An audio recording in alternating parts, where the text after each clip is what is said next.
Oh yes, we have a problem on our hands. And this problem has to do with the internal resistance of a cell. So how do we now calculate this? Very simple.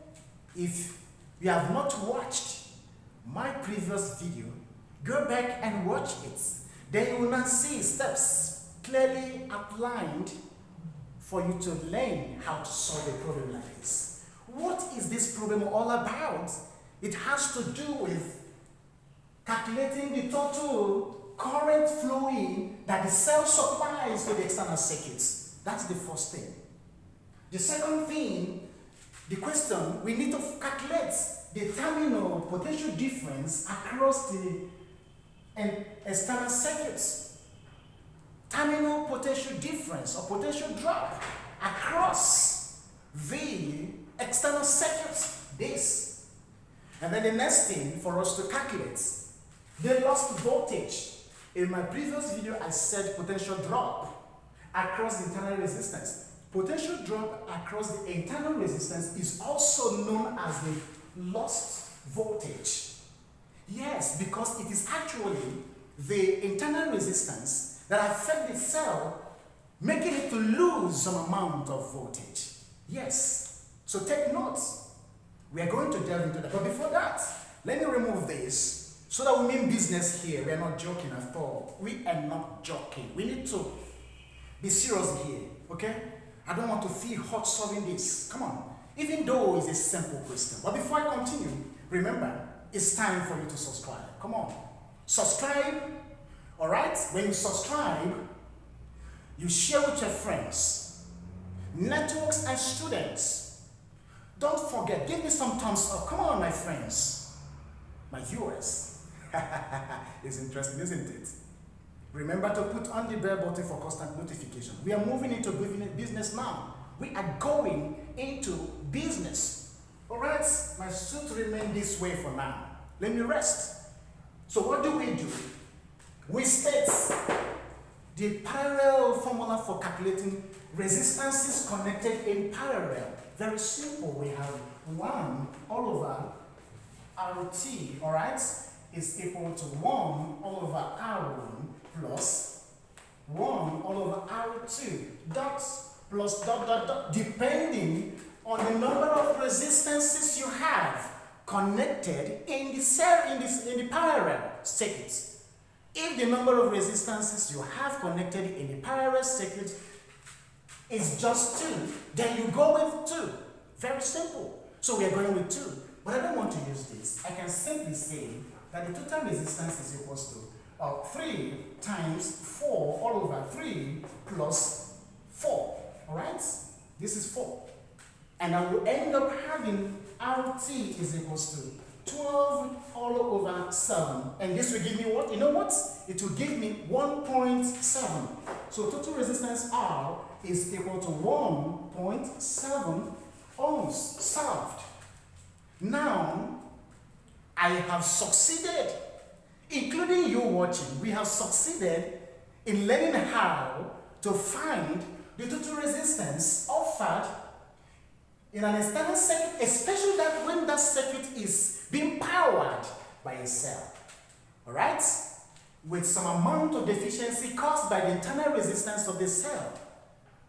Very important. So we take note of that. So what next do we do? What do we do to continue this solution? Very simple. We found this. We are asked to find the total current flowing being supplied to the external circuit. What we need to do at this point is to state Ohm's law using this. And then Ohm's law is very simple because we want to calculate this. It's giving us V is equal to, but we're going to use E is equal to I and then R, right? So we're looking for current. It becomes current. This is current all over total resistance that we have calculated. Yes, good. So what we need to do, to substitute for E, our I is giving us what? E is giving us 1.2 volts. So we have 1.2 volts. is here.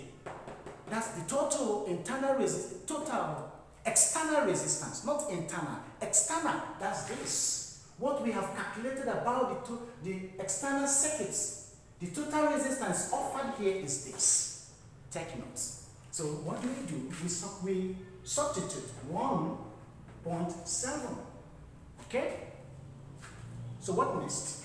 By the time we apply simple arithmetic operator, maybe division, that's what it means. 1.2 divided by 1.7. What do we have? We have very simple thing. 0.71. 0.71 amps. Okay? This shows the amount of current being supplied to the external circuits. Isn't that interesting? Very interesting. Alright? So we don't have any problem here. Since we have found this, it is very simple to find the terminal potential difference across RT. What do? Very simple. Very, very simple. Look at it very well. Look at this. We have found this. This is the total resistance of the external circuits. So for us to find the terminal potential difference or potential drop across RT, we need to do something again. Because we are talking about V. Alright? V, okay, let me stay in this position for us to see it very well. Let me stay here and look at it. We are looking for V across this. And V is going to be what?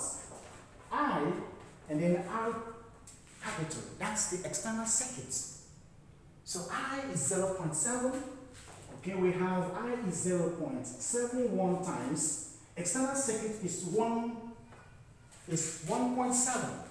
Resistance of the external circuit 1.7. Look at it. That's what we have here. So by the time we do this, let's see. I think we're going to continue from that side, right? If we do this, we now have something important. So let me clean the board. So it's time for us to clean off this and see what it will give us. So let me take chalk once again. We are looking for V, which is the potential drop across R, and we have used I, current that we have found, times the R. And this is for if you did not understand it at this point, I am repeating it once again at this point, and we have 0.71 times 1.7, and this will end up giving us look at it, 0.19 volts. So the potential drop across R is this. That's what it means. The potential drop across the external circuits is this. So what do we do next? What do we do next? I will tell you, but let me remind you. If you have really watched up to this point and you have not subscribed, come on, you can do better than just sitting down and watching this learning time or learning moments. Come on, give me some thumbs up. Subscribe. Touch that red button there. Subscribe. And then put on the bell button for constant notification. Things like this. I am loaded with scientific facts, concepts, topics, alright, to bring for your learning pleasure. Alright, so we've done that. Now let's go. Let's see what happens. We have found this, we have found that, and we're going to find this. The lost voltage is the same thing as the potential drop across the internal resistance. So what do? We use small v to represent this. Of course, in my previous video, I used small v. So we still use small v. Let me stay like this. Small v is equal to I. That's the total current flowing in the system, right? And then R. But we might still not waste our time here. There is another way. If we use this, or we can still use this. V is equal to E, all right, minus V, we can still use this. Okay? Alright, so what do we do? What we need to do is very simple. We substitute accordingly. So we have for E is 1.2. 1.2 minus for V we found to be 0.19. Look at this. Look at this. Look at it very well. Look at this figure. Look at this arrangement. 1.2 minus 0.19. What will it give? Is a very simple question. And we are going to do that. But I want to challenge you a bit. Why don't you do this? And then comment in the comment box. Yes, do it. And put your suggestion, your whatever in the comment box. I will appreciate it. I don't want to go further. It's very simple. 1.2 minus 0.9. What do we have there? Okay, check if you're going to get this chalk or rather duster. Check if you are going to get this, or if you will get this. The potential drop across the internal resistance is 0.01 volts. Yes, that's the potential drop. So convince yourself that you've learned something new, or something, in fact, convince yourself that you actually have understood the steps involved in solving a particular problem that has to do with the internal resistance of cell. Thank you very much for watching. I am signing out. See you in my next class. Somewhere there to be linked or somewhere there. Come on, off.